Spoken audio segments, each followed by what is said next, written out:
to Anime Death Spiral, the only anime podcast that has to sit down and really think about the choices in their life. Surely the only one. Yeah. I am Nate. I am here as always with Remy, and this week I did not watch an anime, I am ashamed to say. What? I know. In fact, it's worse than that. I watched a movie, a live-action movie, and it's even worse than that because I only watched half of it so far. Jesus Christ. I mean, on one hand, at least, you imbibed media of some kind. Oh, no, don't get me wrong. I imbibed media of many kinds. I just don't think it's worth talking about here. Okay, thank God. As long as you're getting your daily dose to keep the thoughts at bay. No, I think you well know that I've been dipping into that Cyberpunk update. Yes. As well have you. Of course, yes, I have to my great shame. I really wish I hadn't, but, here we are. We've all made choices, like you said. Yeah. But on the other hand, I have to say, am I really the only person left who has, any reverence for cinema? For the film? Oh, well, I just got finished watching half a movie on my cell phone. Yeah, this is, really upsetting to me. Just the idea alone of watching half a movie and then stopping is, crazy to me. But, everyone I know now, watches stuff with subtitles on. Well, guilty is charged. Yes, which, look, I know the accessibility argument. I get it. I know. Okay, to be fair, the movie I was watching was in Japanese. I needed subtitles. Are you telling me by now, after all the anime and movies you've watched, you can't just simply infer the plot from what people are doing on screen? Well, do I look like Antonio Banderas in The 13th Warrior? Do I have, a cool fade sequence where I slowly learn a foreigner's language? I've always confused 13th Warrior with Outlander. Did you ever see that? Wait, isn't Outlander the sexy Scottish time traveler book? Yeah, it's that, but it's also this early mid-2000s movie about a space guy accidentally landing on Earth and having to join this Norse village to fight a giant space dragon. Does that ring any bells? No. What? Okay, check this out. There's an advanced civilization of humans that left Earth a million years ago. Okay. And one of them is chasing a space dragon. And he chases it to Earth, where he crash lands, loses his ship and all of his weapons and stuff. Nothing good happens when you chase the dragon. Yeah. The last thing he manages to get off his ship is this translation machine that shoots a bunch of language into his eyeball. Which is the beginning and the end of interesting sci-fi ideas in this movie. Then he gets captured by this Norse village, and he tells them that there's a dragon, and he's hunting the dragon, and they all laugh at him. And then a big fucking dragon shows up, but it's a sci-fi dragon, so it's made out of all kinds of weird colors, and it doesn't have eyes, and it has a mouth with 4 jaws, that kind of thing, Sure. And the Norsemen are we love me a trippy sci-fi dragon. Yeah, it's the dragon's pretty cool. I don't want to rag on the dragon. It has optical camo too, which is pretty nice touch. And it when it sees humans, it hypnotizes them with flashy colors, which again, great idea. Love that. Yeah. Very cool. But it doesn't need to do that because it seems to be extraordinarily strong and powerful and fast, and it can eat like a human being in one gulp. So I don't know why it needs these defense mechanisms. Anyway, he bonds with the Norse village, and he kind of he's sort of an anarcho-primitivist in that way. He kind of connects to the basic nature of humanity again after being a space guy for so long. Yes, return to monkey. Yeah, and then they do the thing from the Christian Bale dragon movie. Reign of Fire? Reign of Fire. Oh, loved Reign of Fire. And they First of all, I'm insulted that you don't describe that as the Matthew McConaughey dragon movie. Was it not Christian Bale? They were both in there, baby. Matthew was in there too? Matthew McConaughey and Christian Bale together, one spot, fighting dragons with axes. Forsooth. Anyway, they do the thing from that, and they very pluckily DIY the dragon into a spike pit. And everybody celebrates, and a spaceship is coming down finally to pick his ass up. And he's like, I don't want to go. I'm a Norse guy now. And he marries the daughter of a king. Sure, as you do. It's very cool. Yeah. And also, it turns out that the main guy is the guy from Sound of Freedom, that fucking pedo movie that came out recently. Oh, wait. Are you talking about... It's Jim Caviezel. You're talking about Jesus, baby. I'm talking about Jim Caviezel, baby. Oh, man. Can I tell you something fucked up? About Jim? I went to tangentially about Jim. Yeah. Go ahead. I went to Catholic school, as you know. Yeah. In middle school, and This is where you get it. Yeah, and for a classmate's 13th birthday, his stepmom took our entire class to go see Passion of the Christ as like 6th graders. That is out of line. Right? Isn't Yeah. that wild? If I didn't even know that was going to happen. I just thought I was going over to his house for a birthday party, and then they all said we were going to a movie, and then we went to fucking Passion of the Christ. Yeah, you really got tricked there. I didn't even tell my parents because I was embarrassed about it. Well, they would have been like, it's probably you can get extra credit from your Catholic school for going and seeing the movie. In fact, probably your local church probably bought a bunch of like free tickets and gave them away. That movie was fucked up. I Anyway, am that's my Jim Caviezel story. just so not interested in Jesus Christ unless he's in anime form, and then I am like locked in, baby. I already told you, but he shows up in Record of Ragnarok, right? I said you Oh that. yeah. Yeah, it's Listen, great. the only 2 versions of Jesus that I like are anime version and superstar version. Yeah. I'm also really into this new emerging Guns Jesus. I think he's a cool character. Gun Jesus. People are portraying him and like ironically to be like shit on modern Christians in this country for like worshiping guns or whatever. But like every time they draw him, is this an actual thing? I thought you were Yeah. making a joke at the John Wick movies. no, absolutely not. He's like a thing that liberals do, to make the conservative hypocrisy about being Christian and also pro-gun. So they draw like Jesus and he's like shooting Uzis and shit. Oh, sure. But that's actually cool. That's awesome. That Jesus kicks ass. That's a fucking cool ass Jesus. Anyway, what? Fuck, what? What were we talking right. about, Jim Caviezel? I was saying that nobody has reverence for the cinema anymore because in my movie experience is like optimally as alone, as dark, and as quiet, and as big a screen as possible. The David Lynch method. Yeah, and if I can't get that, I do everything in my power to like approximate it. But like, I feel like I am the dunce now. Like I am the odd man out because people don't seem to give a shit about that anymore. Yeah. Okay. Well, I was watching this film on my phone out of convenience. I was watching it on my lunch break at work. Makes my eye twitch to hear that. I know. To be fair, I do have like a pretty sweet movie setup in my home. You've seen it. It's not alleged I have actually witnessed this setup, which kind of makes it worse. I gotta be honest. Well, I couldn't just go set up the theater for a 45-minute lunch break, okay? Give me a break here. Yeah, okay. Anyway, can I tell you about this movie that you very obviously want to talk about because you told me to watch it over and over again? Well, yeah, of course. For your spiritual awakening to the works of Takashi Miike, you watched Ichi the Killer, as did I. Yep.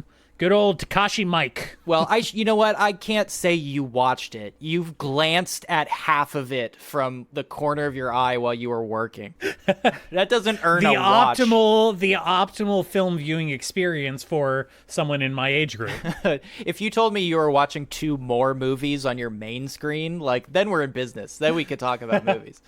Yeah, no, I was playing the Cyberpunk DLC with the sound off and watching it on my phone propped up on my desk in front of me while I had Spotify playing in the background. It's called multitasking. Get with it. Yeah. It's a type A personality thing. It's hard to talk about Ichi the Killer without seeing the ending because like it really does retroactively color everything in the movie. It's one of those kinds of endings. And I get what you're saying. I mean, obviously I don't know the ending yet, but I think that... You want to guess?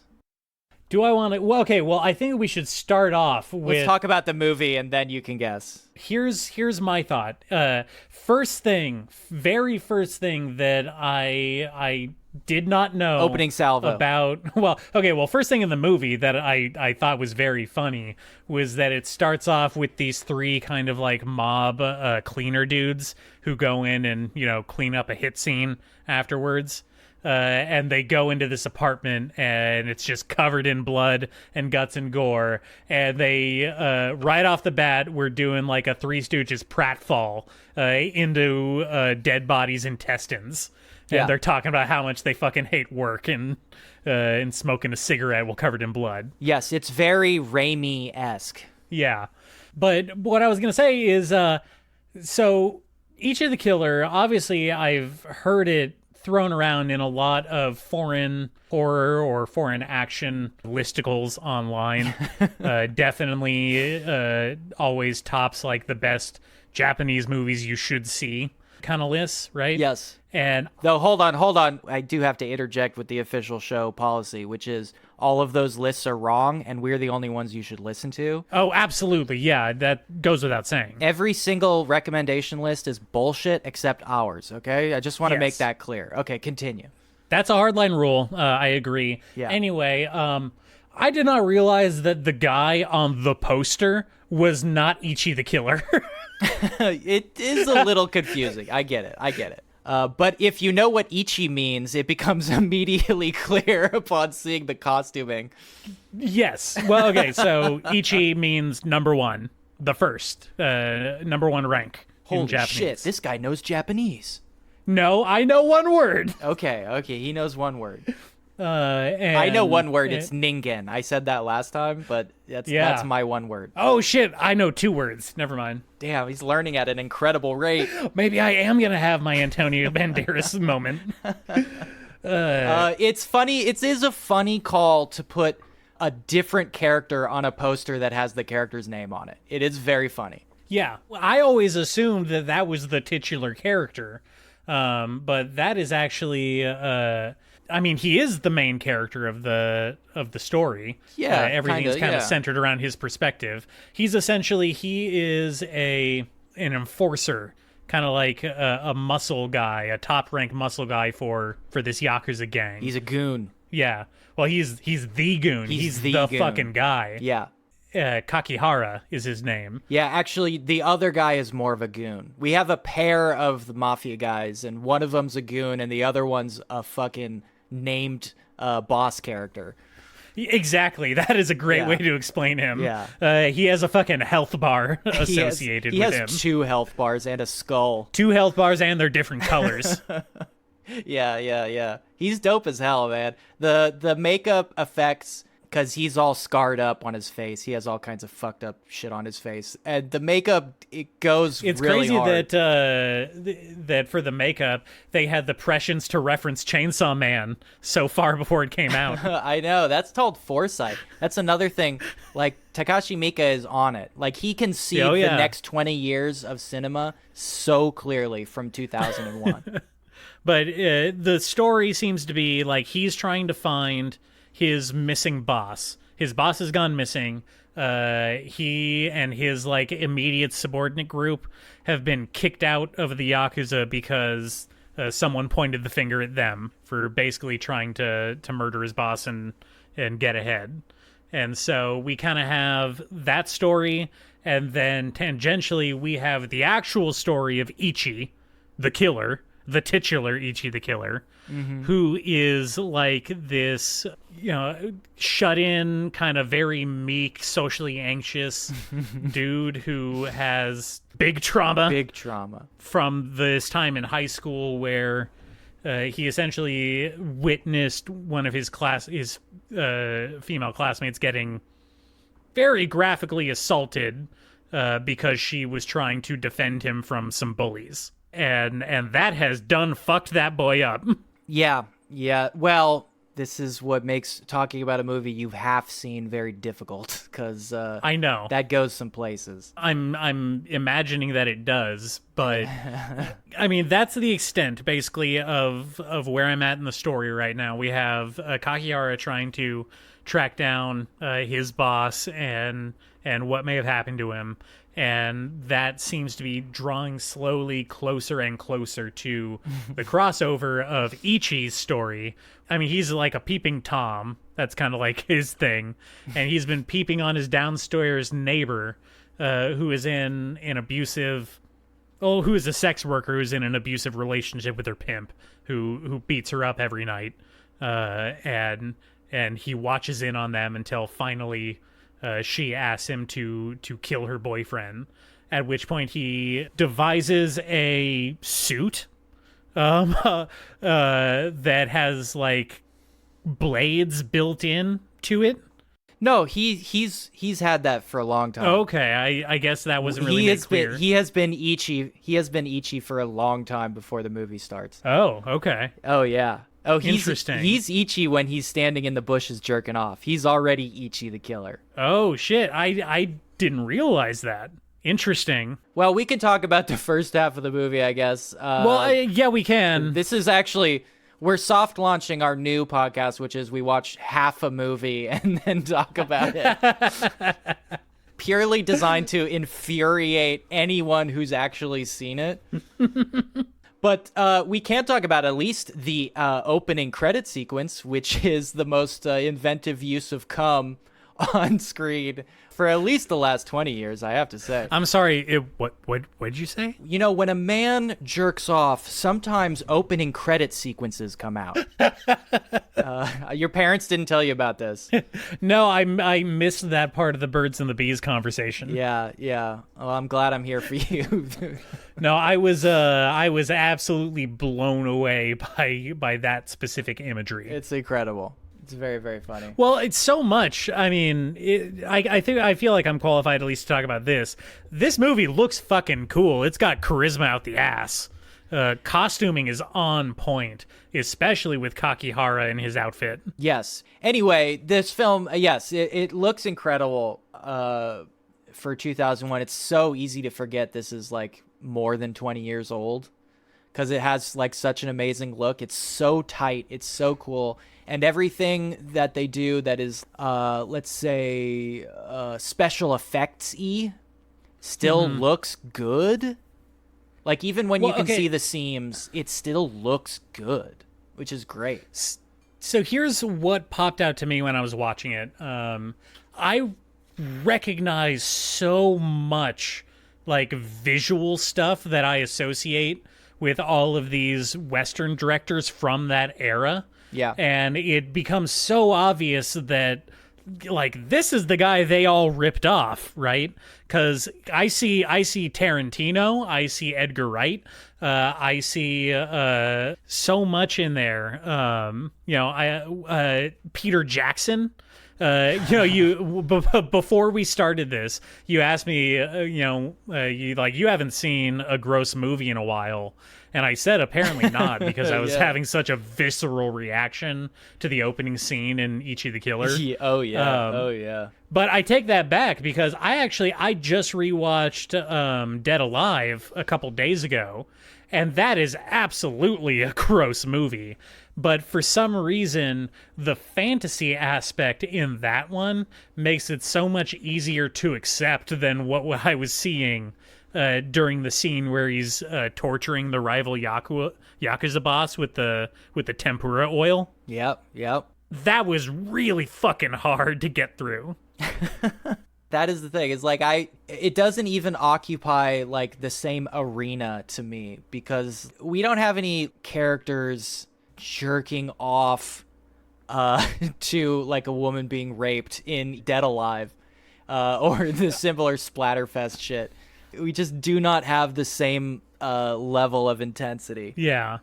Well, yes. I mean, that was, I guess we should lay down, like, Ichi is not a great person. Let's start off with that. In Takashi Miike movies, there aren't really, like, good people. That's wrong because Takashi Miike I know directed the Diamond is Unbreakable movie, and Josuke is a 100% good person. Yeah, but he's also a delinquent, and like, there's not really that many bad dudes in JoJo. He does turn that guy into a rock, which is pretty fucked up. That's not a good guy stuff. No, that is pretty messed up. Now, what's interesting, I think, for our perspective is like neither of us have read the comic. Well, that's why it was on the list in the first place, because it is an adaptation of a manga. Yes, and which we've neither of us have had any contact with. I haven't read it, but I did notice one change that I think is like a super positive one, if I'll say. That the character of Kakihara in the manga does not have bleach blonde hair. And he does in the movie, and it fucking rules. Yeah, it's hard to think of that character without that angle. That's like so iconic. He has a really, really great look. Like, they absolutely killed it. But the thing that made me interested in this wasn't the bleached hair, which is admittedly a big draw. It was did I say this last episode? But it is the Kick-Ass connection. It is the Mark Miller Kick-Ass connection here. God, I fucking hate Mark Miller. Because even before the Kick-Ass movie came out, Ichi the Killer, without even trying, is a complete and utter refutation of everything Mark Miller says in Kick-Ass. Kick-Ass being the story of basically like, what if a school shooter was justified? Like, that's kind of what Mark Miller was going for. That is a perspective that I had not considered, but yeah, it fits. It is. What is the story of Kick-Ass, Nate? Well, the story of Kick-Ass, on the surface, the selling point is, what if superheroes were real? Like, what if Batman was real, right? Not superheroes that have superpowers, but like, what if there were masked vigilantes? What if vigilantes happened? Yeah, which has happened in real life. Unfortunately, yeah. Yeah, unfortunately. But yes, it basically, what if this bullied nerd at school decided to put on a mask and grab a pipe and just beat up the people that he had grievances with? Yeah. Which is essentially a school shooter. Yeah, not just his bullies, though, like, just people in general. I mean, I guess his target is bad. The justification is that he is a vigilante. He goes out in his costume with his batons. His tonfa. Yeah, and he tries to stop crime. So, it goes exactly like you imagine. The first few times he, like, tries to stop a robbery or, a home invasion, he gets his ass kicked, right? And then the whole, story is that one time he gets incredibly lucky and gets to beat up a criminal, in front of the media. And that kind of starts off this whole trend of civilian mass vigilantes. Yeah. And some that had already been operating independently of him, reach out. And it kind of turns into less of a commentary on why that whole idea is stupid and more into just like a generic like mob story, basically.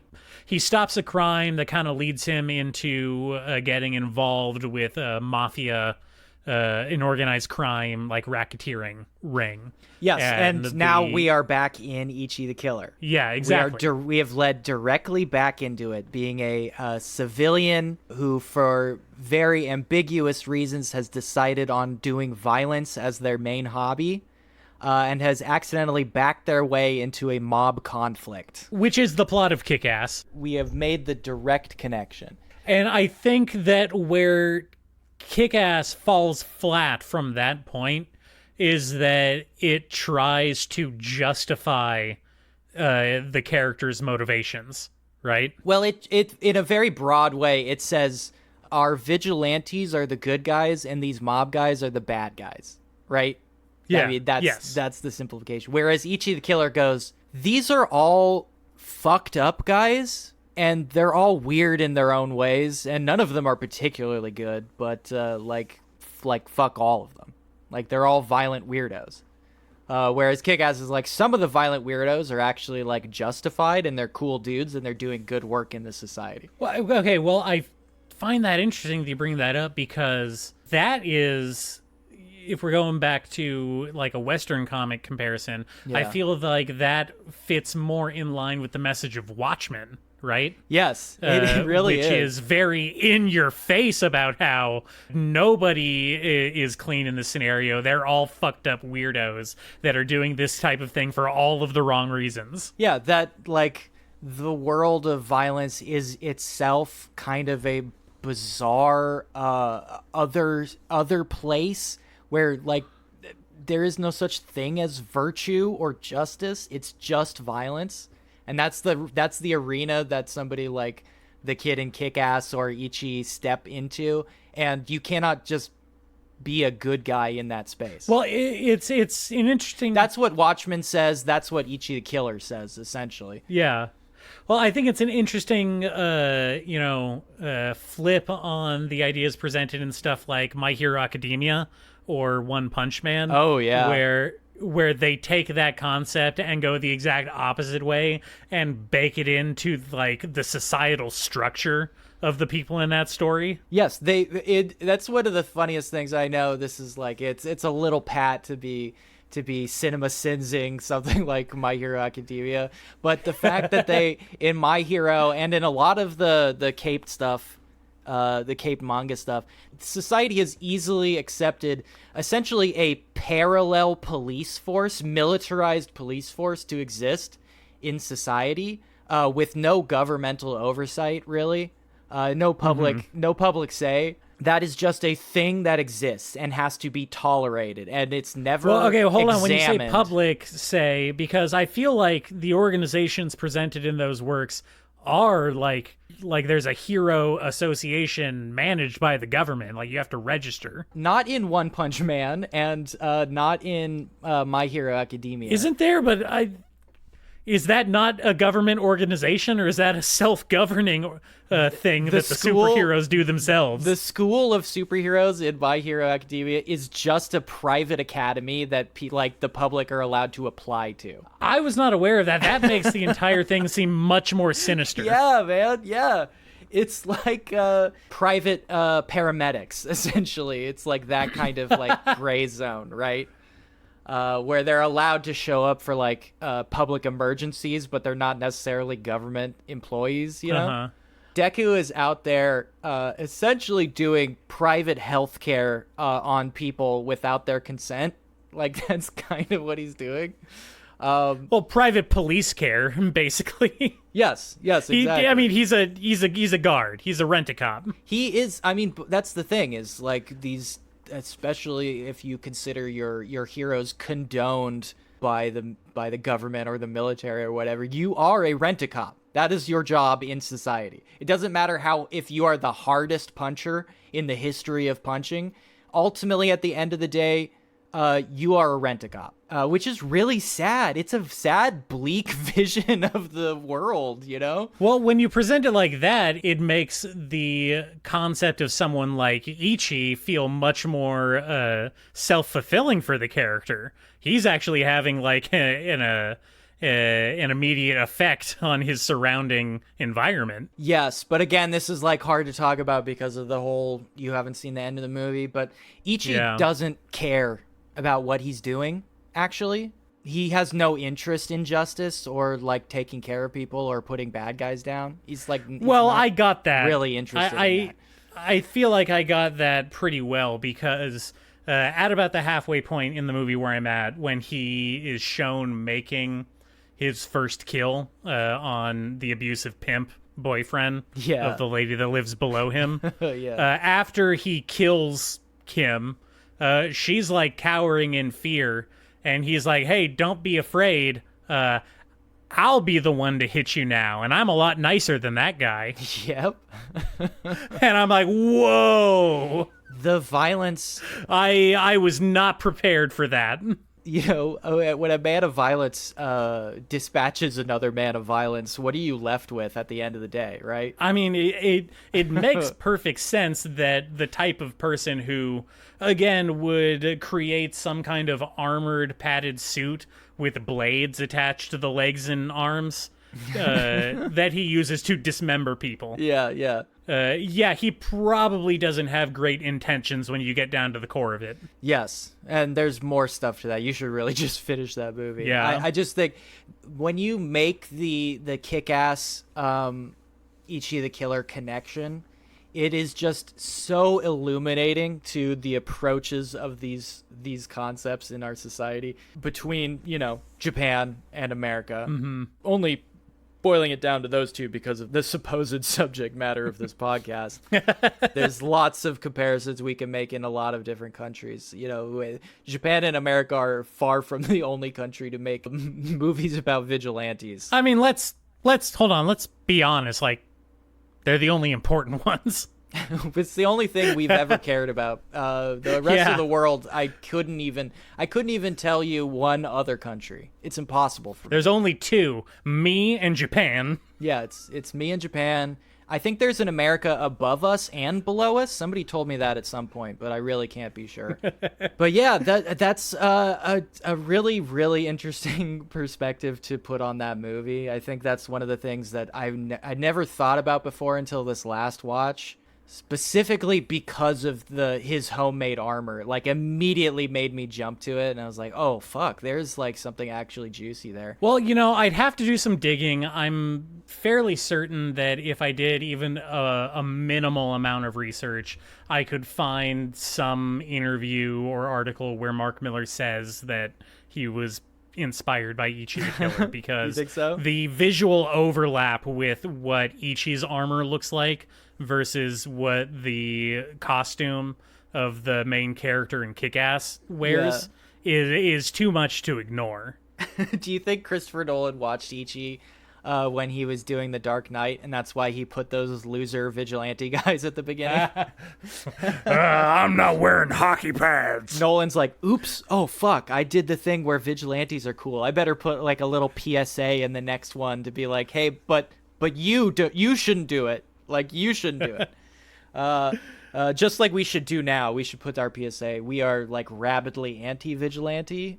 We think you should just let crimes happen if you see them. Honestly, like, don't get involved. Always care about yourself more than others. Listen, if you see a crime, no, you didn't. Yeah, you didn't see that shit. Turn around and walk away, son. Like, for real. It's Road Warriors rules, man. Just walk away. If you see me out there, cross the fucking street, dog. That's all I'm saying.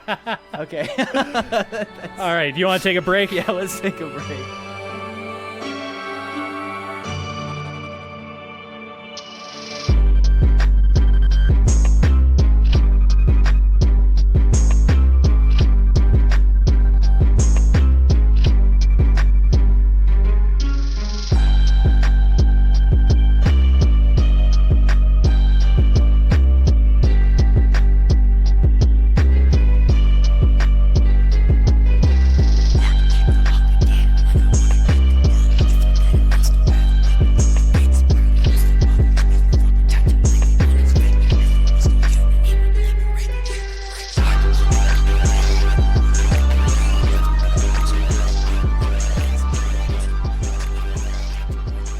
Well, Nate already revealed that he essentially skimped on his actual anime duties. I mean, he managed to spend 45 minutes this week putting in the time. I applaud him for that. At least it wasn't zero. Hold on. No. Hold on. I said I watched half the movie. If you don't remember, Ichi the Killer is 2.5 hours long. So I watched easily like an actual short movie of it so far. All right. Whatever. You know, those One Piece episodes were like an hour and 7 minutes. It's fucking ridiculous. I did watch all of those. Yeah. So Awful. I guess those were easier to swallow. They move at a faster pace. Yeah. That's definitely true. Less disembowelings for sure. And I have been reading the anime. Just I've been reading Jujutsu Kaisen to try and catch up with the actual anime, which fucking kicks ass, and I love every scene of it that I see so far. So the big moment dropped, and now you're rushing back to catch up on the manga because you're like, damn, what the fuck just happened? I gotta know what happens next. I'm desperate. I mean, it got me the same way Chainsaw Man did. I'm doing the same thing. So here I am. Mappa, Studio Mappa, you got me again. You fucking boomed me. Yep, so, you'll be reading Dan to Dan next pretty soon here. Probably. If some of the rumblings are true about the anime announcement, we'll see. Oh, is Mappa gonna do an adaptation of Dan to Dan? I don't know if Mappa's gonna do it. Dan to Dan is so extremely popular right now that maybe it has the cultural clout to pull it off. But Dan to Dan is something I've been reading for a long time, and it is absolutely fucking anime worthy. Like, no doubt in my mind, it would be popular from day one. Oh, man, this is my chance to get in on something before the anime makes it cool. I know, I keep telling you to get in here, but, like, you're always lagging behind. But my point being, you've got this stuff under your belt, but not much else. So I figured, you know what? Why don't you dig back into my manga backlog bag and ask me about a couple of the things I've been reading, because I still have plenty to talk about. I would love that, because there's actually some ones on here that are burning a hole in my brain. I want to know more about them. Yeah, hit me. All right, tell me about Mairunovich. Mairunovich? Mairunovich? I really have no idea, because it's clearly it's a play on, it's Mairu is her name, but then they threw this like Russian suffix on here for some reason. Are you trying to say that the story has nothing to do with Russians? Are there any famous like Mairunoviches that you can think of? I can't think of them. I cannot think of a single one, no. Mairunovich is really interesting. Mairunovich is a funny rom-com. All right. It's a little bit older. Mairunovich by Sato Zakuri. God, it just feels so bad coming out of my mouth every time. Mairunovich is really fun. It starts off with a girl who incessantly talks about how ugly she is and how unpopular she is and how much of a shitty life she's going to have. She's certain her life is going to be shitty because she's ugly in high school, right? That's kind of where she's coming from. And it's really tragic, because obviously she's just a normal girl. Like, she's drawn that way. It's not like it's accented that she's like hideous or whatever. She's clearly just a normal girl with a bad haircut. So she's basically resigning herself to this awful life when she bumps into... So what you're describing to me is like she's like 80s like high school movie ugly. Like, does she wear glasses and a ponytail? Yeah, essentially. No ponytail. She has the thing where she just has like the straight long cut with like the ugly straight bangs thing going on. That's kind of the default. I shouldn't say ugly. It looks good on some people. I don't know. Bangs are hard. Bangs are hard to pull off. Does she take her glasses off and suddenly she's hot? Well, no, somebody does it to her. Check this shit out, right? So she's like wandering around being like, I'm ugly. I look like a mushroom. I'm ugly. And she happens to just bump into the school's super hot idol boy, right? Uh-huh. Every school has one. Yeah. And she's like, oh my God, I'm so sorry that like you had to interact with me because I'm so ugly. And he's like, that's stupid. Why would you say that? That's like fucking...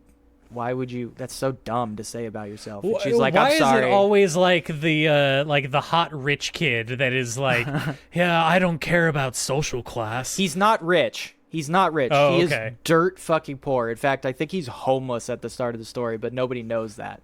But he is super hot and aloof in that way that makes him like extremely mysterious and sexy, right? So he's super popular at school. And she's way overwhelmed, so she can't even answer him.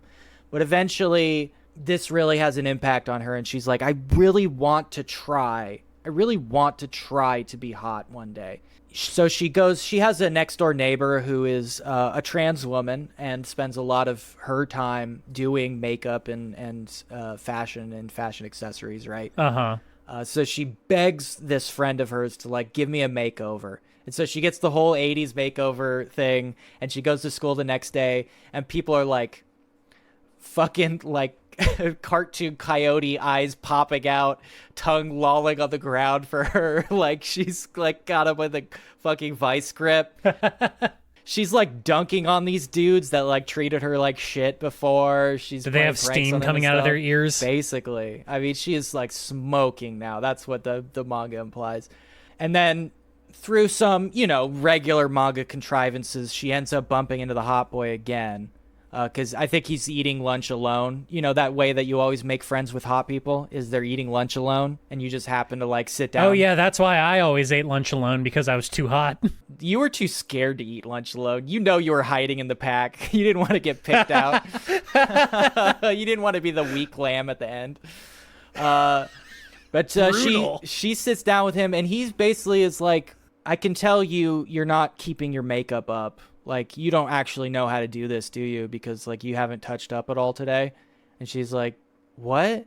And he's like, here. Imagine the insult. I would be absolutely devastated if I was in that situation.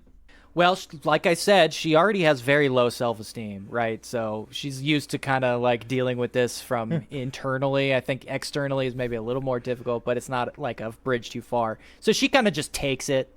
But he whips out his fucking magical makeup bag and, like, redoes all her makeup and touches up her hair, and she looks, like, fucking hot again. And she's like, I cannot believe this just happened.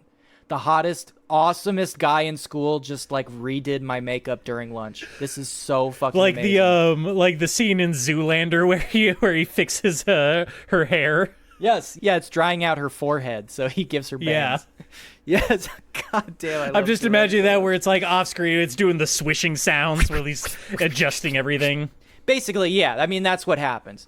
And so through this, they develop sort of like a twisted relationship where she's like, she becomes more and more reliant on him doing her makeup so that she can pretend to have this like sexy girl life that she's trying to maintain. But she constantly feels like a fraud because she can't actually do the makeup job herself. She never really like figured it out, so she's kind of slowly learning. But in the meantime, she's like trying to date boys, and she's so afraid that if they see her without makeup, they won't like her, which really, I mean, it really breaks my heart because I knew girls who totally believe that. Like 100%. And it's really sad. It's really sad that people actually. So did you like it? Yeah, I like it a lot. I like it a lot. One, because I would be interested then to hear your thoughts on comparing it to something like, Sono Biscuit that we talked about, because I feel like there's a lot of similar overlap in theme there, especially with the boy being good at makeup kind of thing. Yeah. I mean, I read probably like the first 20 chapters of Sono Biscuit Doll, and it has a very different energy when it approaches these characters. This one is definitely more about like being alive in certain social contexts. She gets into a very intense relationship with a boy very early on. It kicks off a lot of drama that's related to like her being in her first relationship and dealing with like love for the first time, when like a month ago she literally thought of herself as like unfuckable, undateable, basically screwed for life, so there's lots of fucking emotional shit happening here. And like the dude gets jealous that she's hanging out with the boy who does her makeup, and there's like drama there, it gets very intense. I think of it. I mean, never trust a boy that can do makeup. He will steal her. Yo, if you're a boy, you should learn how to do makeup. Like, dead fucking serious. Learn that shit. Girls will love you. They will love you. It's true. I'm not even joking right now. Anyway, it's very good. I really, really like it. I think it is a sweet, funny rom-com that attempts something interesting and follows through with its punches, which I really like. Not all of them do that. That's a big recommend. Mairunovich by Sato Zachary. Good shit. Like it a lot. All right. Putting it on the list. Then moving on, tell me about DreamWorks How to Train Your Devil. I haven't read a lot of this one. Because the first chapter was a bumpy ride. The scantily clad female hero returns from the adventure to defeat the Dark One. All right. But I'm into it so far. She's immediately arrested and put on trial. Oh, no. Because she refuses to kill the Dark One. Oh, that's nice. Can you guess why? Why? I don't think I can. You can't even come up with a reason. Because the Dark One is a baby. It's little baby Hitler. Oh! And she can't kill a baby. She's a hero. You're not allowed to do that shit. Okay, hold on. Okay, let me ask you this: which would be easier? Could you kill a baby Hitler if he didn't have a Hitler mustache? Personally, I think I would have a hard time killing a baby. I mean, I'm just saying that in every time that question has been asked to me, like, if you could go back in time and kill baby Hitler, I always envision the baby Hitler with the mustache. You always see the mustache. Yeah. That is some subtle brain work in the background there, like processing stuff to make the idea of killing a baby less odious by attaching cultural Well, that's what I'm saying, is I don't think that I could kill a little him. haircut swoop. I don't think I could kill Hitler if he just looked like a regular baby. I don't think I could kill honestly, I don't know if I could kill a baby. I think if I could, I wouldn't admit it here. Just saying. She can't either, and so she's brought up on trial. They bring the devil baby. I bring it up because I'm assuming that this baby doesn't have a Hitler mustache. It doesn't, but it does have like horns, and it does have, I think red skin or whatever. You know, the classic markings of a devil baby. Okay. I mean, coming hot off Baldur's Gate 3, that means nothing to me. Yeah, the problem being that the baby actually has like a pretty advanced level of intelligence, and it's also a horrible pervert baby. So killing him becomes much more attractive as the chapters go on. Okay. Basically, the first thing they do out the gate is tell the female hero that she has to raise the perverted baby. And she needs to make it do 100 good deeds before she's freed from this task. Okay, we got an Eddie McDowd situation going on. Exactly. Now, to prevent the baby from getting too perverted, they want to maintain just enough perversion to keep the comic going, but like not enough to make the baby killing seem like palatable. They attach a headgear device, sort of a saw-like device to his head, that continually contracts whenever the baby is doing any perverted shit. Okay. To the point where if the baby is doing like mondo pervert shit, it will squeeze his brain out. So I see. Yeah, so the killing a baby is like intrinsically tied with it being like unimaginably horny. So really, we're already dealing with some very complex moral themes. I mean, I don't know. I think that it kind of breaks even when you put it that way. Yeah, I don't know. You know, perverted babies were kind of a fun novelty during the, like, Who Framed Roger Rabbit days. But these days, I'm that's where my mind instantly went. But the other one that I was thinking of is, did you watch any of Mushoku Tensei? No, I don't know. I did not. That is another isekai where, you know, the beginning of the series is a dude with, you know, a loser from our world gets reborn as a baby with his 30-year-old pervert brain. Oh, yeah. Yeah. Of course. This is also that vampire one I told you about. He gets born as a baby twice. Twice? There's also twice. He dies, becomes a baby. He dies again, becomes a baby again. Double babyfication. It really makes me sad that that we haven't gotten that infinite isekai idea off the ground yet. Hey, I've written a bunch of that. Publish. I have a bunch of it on deck. I just need to like write the second half. Okay. Nice little teaser version. So, yeah, I mean, like, how did you feel about that part in Roger Rabbit where that baby fingers that chick? Okay, well. Let's go there. Okay, first of all, that baby in Roger Rabbit isn't actually a baby because the joke is that, you know, he talks with a gruff working man's accent, you know, a Brooklyn accent when he's off set. Yeah, right? That's kind of the joke about How to Train Your Devil 2, though, is like the baby's kind of a guy. He's already like a dude. Okay. He's just in the form of a baby. That's why he's like horny and shit. Well, in either case, it's weird. It's pretty weird. Yeah. It's pretty weird. Yeah, it's a little weird. It's a little bit more palatable in Roger Rabbit when, you know, it's a joke for 4 minutes out of like a 2-hour movie. A little bit, yeah. You know, in that vein, Asobase has a quick like joke sequence about this thing too. But what makes it fun in that is that the girls are kind of like, the comic is about how these girls are like maturing and being extremely awkward about like, you know, becoming adults and all the things that entail, including the sexual things. And so this baby, they constantly try to interpret like the stupid random shit this baby is doing. And they keep thinking that the baby is like a lecherous old man trapped in a baby's body.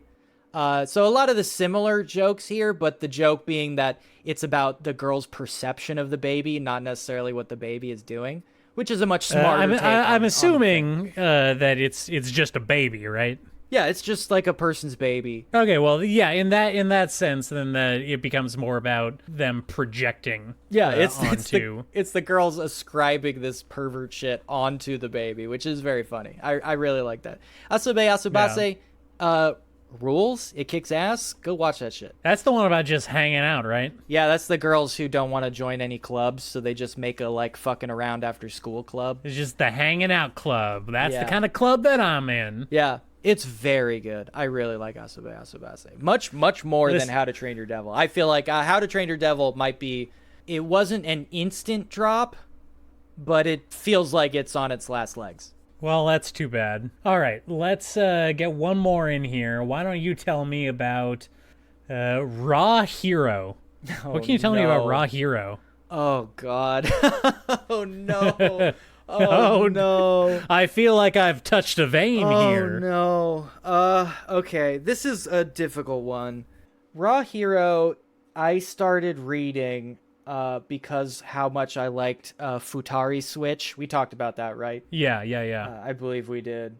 Raw Hero by Hiramoto Akira, who is the person who did Prison School and Futari Switch. And the radically different Me and the Devil Blues is someone... Which is also further down on this list. Yes, is someone whose art I like really, really appreciate. I think they're like extraordinarily talented artists. They're also very funny. I think they have an incredible sense for visual gags. They're also extremely horny. Prison School is one of the horniest anime ever made, and I could not even last through a single episode because of how horny it is. It made me like deeply uncomfortable. On a scale of 1 to 10, how would you compare it to something like, I don't know, High School of the Dead, which I would put at the 10 end of the scale. High School of the Dead as a 10. Yeah. I would put it at a 10. Yeah? Wow, okay. Maybe an 11. We're talking about S-grade horny here. Yeah. Yes. I do not like Prison School. I really like Futari Switch, which is the current one. And so it made me a little bit... It did that thing where I went and looked up the artist's other works, which sometimes pays off, sometimes horrifies me. And this is sort of like in the middle of those two things. Raw Hero is a previous work of Hiramoto Akira. It is about a jobless elder brother. He has two younger brothers. Their parents are dead, so he's out looking for a job to support them. They're on the brink of poverty, basically next to homeless. And he goes to take, at the end of his rope, he's like, I need to get this job. He goes to the job interview. But on the train, he sees like a creepy old dude like fingering a chick, and he's like, a groper. Oh fuck! If I do something about this, I'm definitely gonna lose this job interview. But how can my conscience live with like not stopping this? So he stops it. Okay, good. That's a point for him. Yes, he loses his interview, but he discovers that it was a couple doing weird, like, public fetish shit. Not a groper. The guy feels... Well, okay, that's not on him, though. No, it's not on him at all. And the guy feels so bad that he goes, hey, I'll give you a job. How about that? Oh. Yeah. Okay. Come to this address or whatever later. He goes to it. He finds out that the guy is working in a covert government operation to track down... terrorist cells in Tokyo or wherever they're living. And he goes like, well, I'm not really interested in doing that, but I am literally almost homeless, so I guess I'll try it out. I feel like that's not a great recruiting method for a government agency. No, probably not. then again, the way the FBI does it right now is probably not that much better. So he goes to his first gig, and he's been told that he'll find a dead drop in the bathroom of the first gig. And you put on your costume and assume your identity. You're going to do some infiltration work. So he puts on the costume, which turns out to be like a sexy idol costume. He's never cross-dressed before, so he's really, really uncomfortable here. Well, I mean, there's a lot of factors that the average guy just doesn't consider. Yeah, it's a lot of things going on, and he's really, really scared of everything going on right now. He's not sure that he can pass as a woman successfully enough to land this covert gig, but he manages to do it. He meets with the supposed terrorists, and they ask fewer questions than you think a terrorist cell would, and he gets in. Almost immediately afterwards, we learn that, in fact, the government agent had delivered the wrong suitcase. There was no need to cross-dress. It was literally just a simple mistake, but now he's locked in. So our main character has to assume the identity of a female pop idol, ex-pop idol, now terrorist, to work their way into the terrorist organization and stop all terrorist activity. So kind of a good cover for your personal identity, I suppose. Yeah. But deeply uncomfortable to our main character, who doesn't even know about tape. Oh, no, you gotta know about tape. Yeah, you gotta know about tape. Anyway, this is extremely horny, maybe on a 7 or 8 compared to our previous scale, I would say. Still really rides the line on like, this is too horny for me to read level. But again, this artist is genuinely like very, very talented and good at composition, great at paneling. Like there are great gags in here. The characters, I mean, that goes are a long way.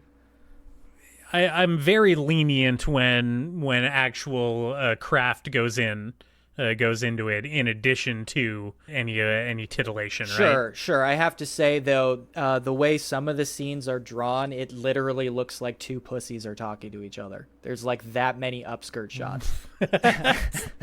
Yeah. I don't know how else to frame it. That's literally what it looks like sometimes. I mean, I don't know. Depending on where you're viewing it from, that could be seen as a very funny joke to me. I mean, it's ambiguous. It really is ambiguous. Anyway, like the Futari switch, I really, really like almost with no caveats. It's definitely, the horniness has been toned down a lot for that one. So the amount of horny in this really caught me off guard, because at the time I didn't know about the prison school connection. But again, this is just one of those things where I really don't know if I could actually recommend somebody. This is the classic anime thing where I don't know. I think I would probably be embarrassed if some regular ass person just went and read this on my recommendation. Every recommendation, you have to weigh how much you think the other person would enjoy it versus how much respect they would lose for you if they for knowing that you read this or watched this. knowing that this exists in the world and is a thing. Yeah. It really rides the line. I think if anybody was interested, I would say read Futari Switch instead. I think it's both funnier and easier to swallow when it comes to the egregious horniness.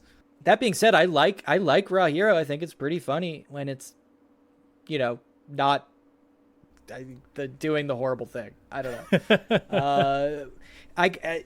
Regardless, Hiramoto Akira is an exceptional manga artist.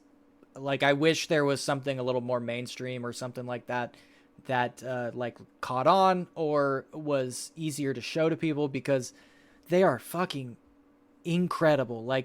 Very, very talented.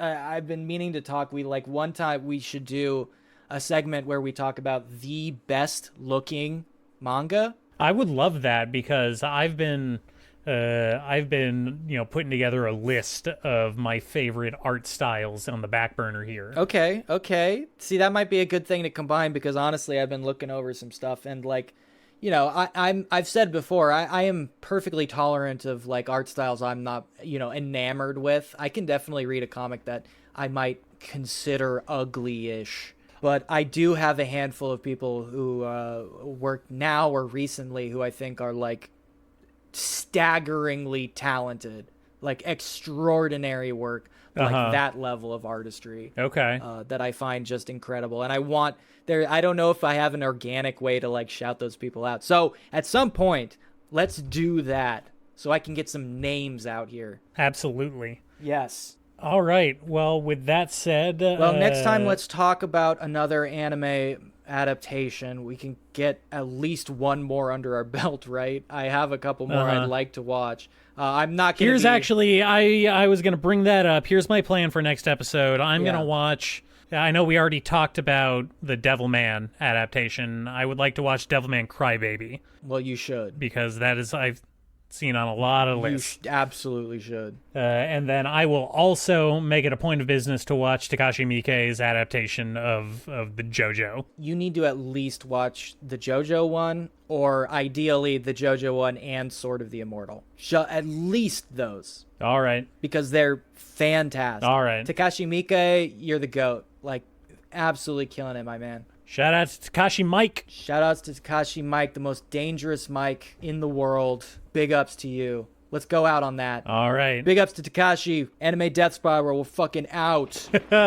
Peace. Peace. Bye. Bye.